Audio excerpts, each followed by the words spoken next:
පළවෙනි සහ දෙවන ලෝක යුද්ධවලදී අපි දැක්කේ න්‍යෂ්ටිකා රසායනික අවිවල විනාශය. මේකේ භයානකකම තමයි මේ වෙනකොට යන්ත්‍රයක් විසින් මිනිස් ජීවිතයක් නැති කරන්න පුළුවන් තැනට පත් වෙලා තියෙන එක. මේකෙන් වෙන්නේ මුළු ලෝකයේම ඩිජිටල් ආරක්ෂාව බිඳ වැටෙන එක. තාක්ෂණයේ දියුණුවත් සමග ඉරාන ඊශ්‍රායල් යුද්ධයට පවා ඩ්‍රෝන තාක්ෂණය අති බහුලව යොදාගෙන තියෙනවා.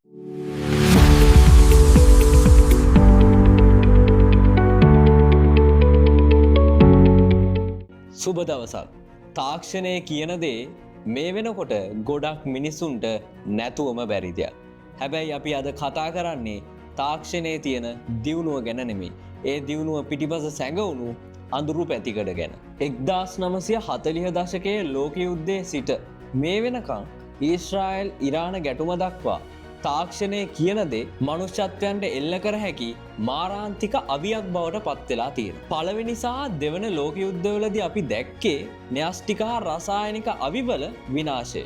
නමුත් ඊශ්‍රායල් ඉරාන යුද්ධවල අපි දකින්නේ ඊට වඩා වෙනස් සහ භයානක විනාශයක්. වර්තමානයේ වෙනකොට ඉලක්ක හඳුනා ගන්න AI තාක්ෂණය භාවිතා කරනවා. මේකේ භයානකකම තමයි මේ වෙනකොට යන්ත්‍රයක් විසින් මිනිස් ජීවිතයක් නැති කරන්න පුළුවන් තැනට පත් වෙලා තියෙන එක. තාක්ෂණයේ දියුණුවත් සමග ඉරාන ඊශ්‍රායල් යුද්ධයට පවා ඩ්‍රෝන තාක්ෂණය අති බහුලව යොදාගෙන තියෙනවා. මේ වගේ යුදමය තත්ත්වයන් වලදී දරුණුම බලපෑම එල්ල කරන්නේ සයිබර් ප්‍රහාර. ඒ කියන්නේ මේකෙන් සරලවම සිද්ධ වෙන්නේ යුදමය වාසි සඳහා රටවල් එකිනෙකාගේ දත්ත පද්ධති වලට පහර දෙන එක.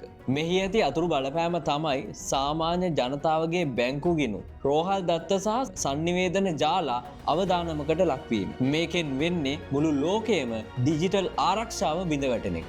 ඇමරිකාව වගේ ප්‍රබල රටවල් තමන්ගේ තාක්ෂණික අයවැයෙන් වැඩි කොටසක් යොදවන්නේ ආරක්ෂක පද්ධති නඩත්තු කිරීම සඳහා. ඉතින් මේ වෙනකොට තාක්ෂණය දියුණු වෙන්නේ ස්වභාවධර්ම විනාශ කරන යන්ත්‍රයක් විදිහට. ඊශ්‍රායල්, පලස්තීන, ඉරාන වගේ කලාපවල ජලය, පස, රසායන ද්‍රව්‍ය නිසා මේ වෙනකොට විනාශයට ලක් වෙලා තියෙනවා. අවසාන වශයෙන් තාක්ෂණය කියන දේ තවත් එක් මෙවලමක් බවත් යුද්ධයකදී ඒ භාවිතා කිරීමෙන් සිදුවන්නේ විනාශය වේගවත් කරන අවිනිපදවන බවත් අපි දැනගත යුතුයි. ඉතින් මේ වගේ යූස්ෆුල් වීඩියෝස් නරඹන්න අපේ එවර්විෂන් YouTube channel එක අදම subscribe කරන්න.